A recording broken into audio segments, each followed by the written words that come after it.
కృపగల మా ప్రియ పరలోకపు తండ్రి, నీ మహాకనికరమును బట్టి మిమ్మల్ని స్తుతిస్తున్నాను. ఈ ఉదయకాలమందు నీ వాక్యం వింటున్న బిడ్డలందరి కొరకు ప్రార్థిస్తున్నాను తండ్రి. ముఖ్యంగా ప్రభా, ఇమ్మానుయేలు పరిచర్యల విషయంలో ఎంతోమంది బిడ్డలు ప్రభా ప్రార్థిస్తున్నవారు ఉన్నారు, ఉపవసించేవారు ఉన్నారు, కన్నీరు కార్చేవారు ఉన్నారు తండ్రి. వాళ్ళందరిని బట్టి నేను స్తుతిస్తున్నాను. అంతేకాకుండా ఎంతోమంది బిడ్డలు ప్రభా నీ కనికరమును బట్టి మాకు ఆర్థిక సహాయం చేసే బిడ్డలు కూడా ఉన్నారు. వారందరి మీద నీ దయ చూపెట్టండి. ఆ బిడ్డలందరిపైన మీ కృప ఉంచండి. వారు మాకు చేసిన దానికి తగిన ప్రతిఫలమును మీరు దయచేయండి. మా సహోదరి సుకృత అమ్మగారి కొరకు, భారతమ్మ కొరకు, విజయమ్మ కొరకు కూడా ప్రార్థిస్తున్నాను తండ్రి. దయచేసి ఆ బిడ్డలపైన మీ కృప ఉంచండి. మానక వారు చేస్తున్న గొప్ప సహాయం కొరకై వేలాది వేల వందనాలు, స్తుతులు, వేలాది వేల స్తోత్రాలు. ఆ బిడ్డల్ని, వారి బిడ్డల్ని దీవించండి. ఎందరో మాకు సహాయం చేస్తున్నారు. ఆ బిడ్డలందరిపైన కృప ఉంచండి. యేసు ప్రభు నామంలో ప్రార్థించి వేడుకుంటున్నాము తండ్రి. Amen, amen. ఫిబ్రవరి మాసం 20వ తారీఖు 2026. నెహెమ్యా గ్రంథము 3వ అధ్యాయము 27వ వచనం. వారిని ఆనుకొని ఓఫేలు గోడ వరకు గొప్ప గోపురమునకు ఎదురుగానున్న మరి ఒక భాగమును తెకోవీయులు బాగు చేశారు. ప్రియులారా, గుర్రపు గుమ్మమునకు పైగా యాజకులందరూ తమ ఇండ్లకెదురుగా బాగు చేశారు. ప్రియులారా, ప్రతి స్థలంలో కూడా బాగు చేసిరి అనుమాట రాయబడి ఉంది. దేవుని పిల్లలు మనము, యేసయ్య రక్తంతో కడగబడిన బిడ్డలమైన మనము బాగు చేసేవారుగా ఉండాలి. యెరూషలేము పట్టణము చుట్టూ ఉన్న ఆ ప్రాకారమును, ఆ కోటను బాగు చేసేవారుగా ఉండాలి. శత్రువులు పట్టణం లోపలికి రాకుండా దేవుని అద్భుతమైన కృపను బట్టి మనము బాగు చేసేవారుగా ఉండాలి. మన సంఘమునకు మనము ప్రాకారంగా ఉండాలి. మన కుటుంబానికి మనము ప్రాకారంగా ఉండాలి.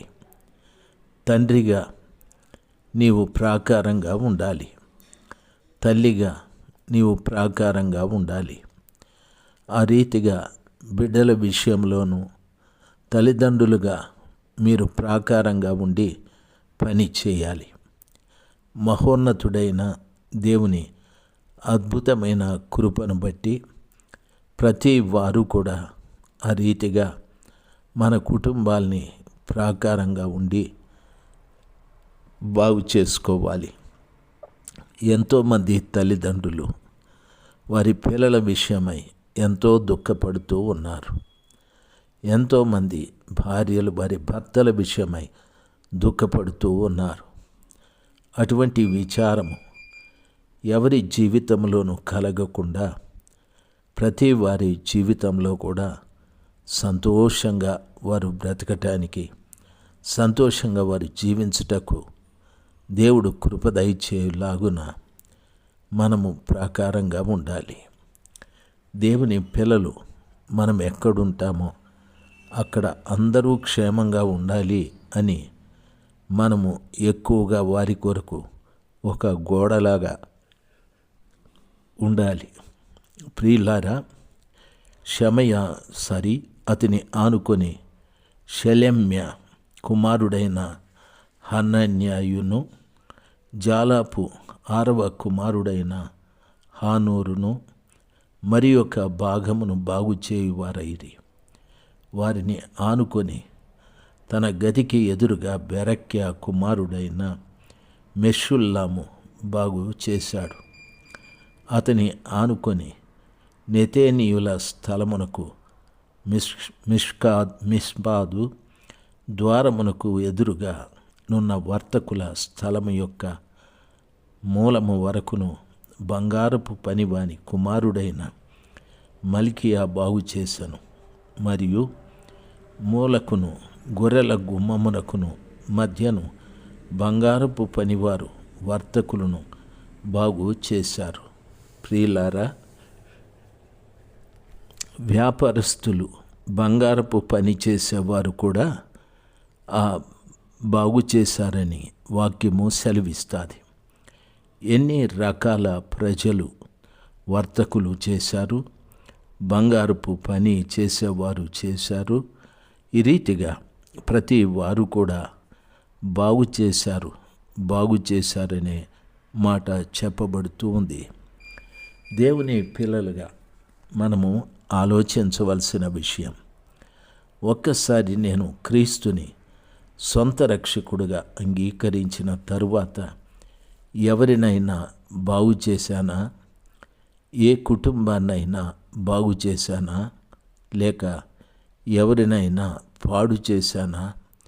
ఏ కుటుంబాన్నైనా పాడు చేశానా? ఒకసారి అందరూ దీర్ఘంగా ఆలోచించాలి. మన ద్వారా ఏ ఒక్కరు కూడాను, ఏ కుటుంబము కూడాను చెడిపోకూడదు, పాడవకూడదు. ప్రతి వారు, ప్రతి కుటుంబము సంతోషంగా ఉండాలి, ప్రశాంతంగా బ్రతకాలి. ఆ రీతిగా ప్రతి వారు కూడాను మహోన్నతుడైన దేవునికి పిల్లలుగా బాగు చేసేవారుగా ఉండాలి, కానీ పాడు చేసేవారుగా ఉండకూడదని నా మనవి. సర్వశక్తిమంతుడైన దేవుడు మనల్ని ప్రేమించి ఆయన కల్వరి రక్తముతో మనల్ని కడిగి శుద్ధీకరించాడు.